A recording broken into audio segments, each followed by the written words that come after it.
नमस्कार, खबरों की खबर में आपका स्वागत है। दुनिया भर में कटोरा लेकर भीख मांगने वाला मुल्क पाकिस्तान ये सुधरने वाला नहीं है। एक तरफ एफएटीएफ की तलवार लटक रही है, ग्रे लिस्ट में डाल दिया गया है क्योंकि पाकिस्तान दुनिया का एक ऐसा मुल्क है जो आतंकी संगठनों को फंडिंग किया करता है। लेकिन अब एक सीक्रेट मीटिंग के बारे में खुलासा हुआ है। पार्लियामेंट हाउस के अंदर जनरल बाजवा ने पार्लियामेंटेरियंस, मंत्रियों और पार्लियामेंट्री की जो वहाँ की जो डिफेंस की कमेटी है उसके साथ इनकी जो सीक्रेट बैठक हुई, उसमें जो इन्होंने फैसला लिया है उससे पाकिस्तान तबाह और बर्बाद हो जाएगा। खबर ये आ रही है, जो मीटिंग की जो सीक्रेट जो लीक हुई है उससे ये मालूम चला है कि इमरान खान और जनरल बाजवा ने यह फैसला किया है कि अफगानिस्तान में जैसे ही तालिबान का वर्चस्व बढ़ेगा वहां तालिबान सरकार बना लेगी। सबसे पहला मुल्क पूरी दुनिया में पाकिस्तान होगा जो इस आतंकी संगठन तालिबान को एक लेजिटिमेट गवर्नमेंट के रूप में रिकॉग्नाइज करने वाला है।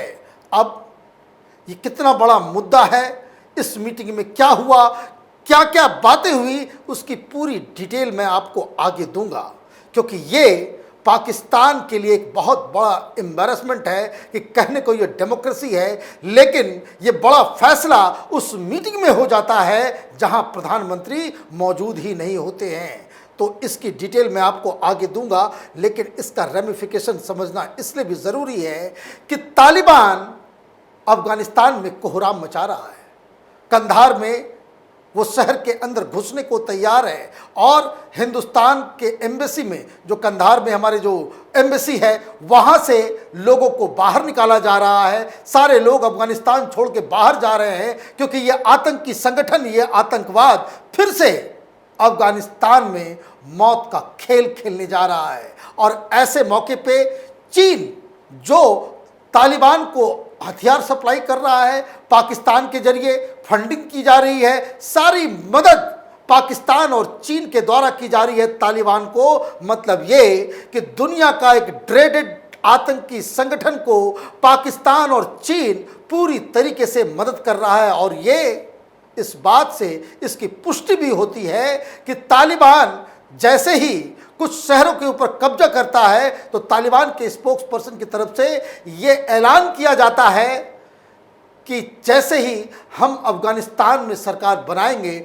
वैसे ही हम चीन को इस बात के लिए इनविटेशन देने वाले हैं कि वो अफगानिस्तान आए, यहाँ इन्वेस्टमेंट करें, यहाँ हमारी मदद करें सरकार चलाने में। मतलब ये अमेरिका के सैनिक जाएंगे और चाइनीज़ वहाँ आएंगे। खैर, अफगानिस्तान का ये इतिहास ही रहा है कि ये आपस में लड़ते हैं और कोई सुपर पावर वहाँ पे अपना आधिपत्य जमा लेता है। ये रूस ने भी किया है, ये अमेरिका ने भी किया है। अब चीन की बारी है जो अफगानिस्तान को अपने कब्जे में लेना चाहता है, और किसकी मदद से? तालिबान और पाकिस्तान की मदद से। और इसलिए पाकिस्तान के अंदर इस मुद्दे को लेकर बड़ा बवाल मच रहा है। लोग, पॉलिटिकल पार्टीज, वहाँ के एनजीओज, वहाँ के जो रैशनल लोग हैं वो ये कह रहे हैं कि ये गलती पाकिस्तान फिर से करने जा रहा है कि आप तालिबान के साथ खड़े नजर आ रहे हो।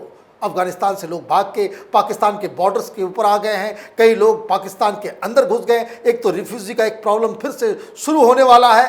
तो ये बातें तो अलग है, लेकिन पहले ये समझना ज़रूरी है कि ये सीक्रेट मीटिंग में क्या हुआ।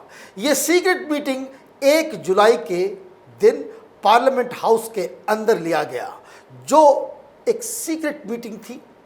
इस मीटिंग के दौरान जितने भी लोग इसके अंदर आए, उसमें सांसद थे, उसमें अपोजिशन के लीडर थे, वहाँ की जो नेशनल सिक्योरिटी कमेटी है पार्लियामेंट की, उसके सदस्य आए थे।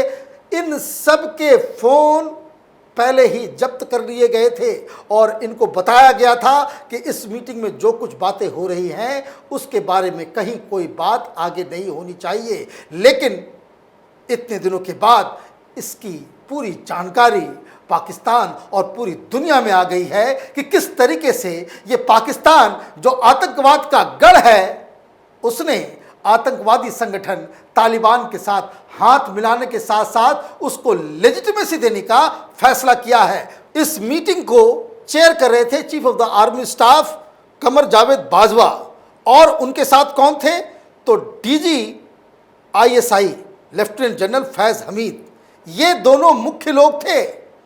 ये टीचर की तरह वहां बात कर रहे थे और बाकी सारे पार्लियामेंटेरियंस और बाकी जो रूलिंग पार्टी और अपोजिशन पार्टी के जो लीडर्स थे वो स्टूडेंट्स की तरह इनकी बातें सुन रहे थे। और सबसे मज़ेदार बात यह है कि इतना बड़ा फैसला, इतनी बड़ी मीटिंग हो रही थी, इसमें इमरान खान नदारत थे। तो ये अपने आप में बताता है कि इमरान खान की स्थिति किस तरीके की हो गई है। न घर के हैं न घाट के हैं। जो बताया जा रहा है, जो रिपोर्ट आई है उसमें बताया जा रहा है कि in addition to 29 members of parliamentary committee on national security, मतलब ये नेशनल सिक्योरिटी के 29 सदस्य जो हैं पाकिस्तान के, उसके अलावा 16 legislature were invited to the meeting as well as the heads of the all parliamentary parties in the national assembly and senate and chief ministers of 4 provinces. ये इतनी हाई लेवल मीटिंग थी, प्रधानमंत्री गायब था। मतलब सारा पावर फॉरेन पॉलिसी को लेकर के, अफगानिस्तान को लेकर के वो वहां पे आर्मी डिक्टेट कर रही है। क्या बताया गया कि before the meeting started the mobile phones of MPs were confiscated by security establishment to ensure that the development remains undocumented and unrecorded, and nothing said inside the parliament hall during these 8 hours could be proved later। 8 घंटे तक ये session चला, 8 घंटे तक की meeting. सारे लोग, मैं आपको बताऊंगा कि अंदर क्या क्या हुआ उस मीटिंग के दौरान। इसको इसलिए सीक्रेट रखा गया, कोई वीडियोग्राफी नहीं, ताकि इसका कोई प्रूफ किसी के पास ना हो सके। अब इस मीटिंग के अंदर क्या हुआ, इस मीटिंग के अंदर सारे लोग अपनी अपनी बातें रख रहे थे, और जो टोन एंड टेम्पर था बाजवा का वो इस तरीके का था कि वो इमरान खान की सरकार से बड़े नाराज चल रहे हैं। और इसमें जो फैसला हुआ वो फैसला ये हुआ, पाकिस्तानी आर्मी चीफ स्टेटेड, मतलब बाजवा ने ये कहा इस मीटिंग के अंदर, they would be among the first to recognise Taliban government in Kabul once they come to the power. ये साफ साफ फैसला इस मीटिंग में लिया गया कि जैसे ही तालिबान वहाँ पे सत्ता को हथियाती है, हम मतलब पाकिस्तान पहले देश होंगे जो इन्हें लेजिटिमेसी देगा, ऑब्वियसली। और दूसरा चाइना होगा, क्योंकि ये लोग ये सारा काम ही इसलिए कर रहे हैं ताकि अफगान की जनता के ऊपर वो अपनी हुकूमत चला सके। और मैं आपको बता दूं कि जैसे ही ये बात कही गई मीटिंग के अंदर, कई सारे लोगों ने इसका विरोध भी किया। विरोध करने वाले में कौन लोग थे, तो लीडर ऑफ अपोजिशन शहबाज शरीफ, बिलावल भुट्टो, जिन्होंने कहा कि पाकिस्तान को ये नहीं करना चाहिए। तालिबान को रिकॉग्नाइज करने का मतलब है कि हम फिर से वही गलतियां कर रहे हैं और आतंकवाद को हम न सिर्फ पनाह दे रहे हैं बल्कि आतंकवाद को हम बढ़ावा देने का काम कर रहे हैं। पूरी दुनिया में पाकिस्तान की नाक कट जाएगी। अब वैसे नाक कटने के लिए कुछ बचा है भी नहीं, क्योंकि ये सारी चीज़ें जो हो रही हैं अफगानिस्तान के अंदर, ये साफ साफ कह रहे हैं कि उस मीटिंग के दौरान बाजवा ने कहा कि हमने बहुत कुछ इन्वेस्ट किया है, हमने बहुत सारी मदद दी है और हमारी वजह से ही ये सारा कुछ हो रहा है। ये मीटिंग के अंदर बाजवा ने ये बात कही और उन्होंने ये भी कहा कि हमने अमेरिकन से भी बात करने की कोशिश की, किसी तरीके से इसको पीस डील को किया जाए, लेकिन वो कामयाब नहीं हो सका। तो तालिबान को वहाँ पे सरकार में, सत्ता में वापस लाना, ये पाकिस्तान की आर्मी ने अपने कंधे पे ये जवाबदेही ले ली है। और पीछे से चाइना, पाकिस्तान के जरिए चीन अपने एक्सपेंशनिस्ट एजेंडा को पूरा कर रहा है। आपको याद होगा कि इस तरीके से पाकिस्तान में वो रोड बना रहा है, फिर ये अफगानिस्तान उसके हाथ में आ जाएगा, मालूम चलेगा। फिर पेशावर से काबुल की ओर रोड बन रहा है, सेंट्रल एशिया जाने के लिए अलग अलग स्कीम्स चाइना जो है वहाँ पे लागू करेगा और इससे चीन की शक्ति एक ग्लोबल पावर में उनमें बढ़ोतरी हो जाएगी। तो चीन का एजेंडा ये है कि उसके वेपन भी बिकेंगे, एक एरिया के ऊपर भी कैप्चर हो जाएगा और पाकिस्तान जो चीन का एक, इसको कह सकते हैं कि एक कठपुतली बना हुआ है, उसको उसके एजेंडे में मदद करने में बाकायदा एक अहम भूमिका निभाएगा। लेकिन पाकिस्तान के अंदर इसका विरोध अब शुरू हो गया है, क्योंकि इस मीटिंग के दौरान भी कई पार्लियामेंटेरियन ऐसे थे जिन्हें इस बात का खौफ नहीं था कि भाई ये आर्मी चीफ क्या कहेगा, क्या सुनेगा, इन लोगों ने इस पूरे फैसले का काफी जमकर विरोध भी किया। एक जो खबर आ रही है अंदर से कि पार्लियामेंटेरियन मोहसिन जावेद दवार apparently stated that because of its policy Pakistan had not made any friends in the region except Taliban. That is why, जो मीटिंग में उसने कहा, that is why we have no friends in Afghanistan today. Everyone dislikes us as we support Taliban which kills and shed innocent blood. ये साफ साफ वहां पे दो फाड़ में पाकिस्तान में इस पे ओपिनियन चला गया है कि आप फिर से वही गलती कर रहे हैं जिस वजह से ये तो छाती पीटते कि भाई टेररिज्म के खिलाफ लड़ते लड़ते हमने कई हजारों लोगों की जान की कुर्बानियां दी हैं। वो कुर्बानियां क्यों दी है कि पहले भी अमेरिका के इशारे पे आपने तालिबान को बढ़ावा दिया था, अब चीन के इशारे पे आप तालिबान को बढ़ावा दे रहे हैं। और जब ये फिजल आउट होता है, जब तालिबान के खिलाफ एक्शन चालू होगा, जब वहाँ से तालिबान भागेंगे तो फिर वो पाकिस्तान आएंगे।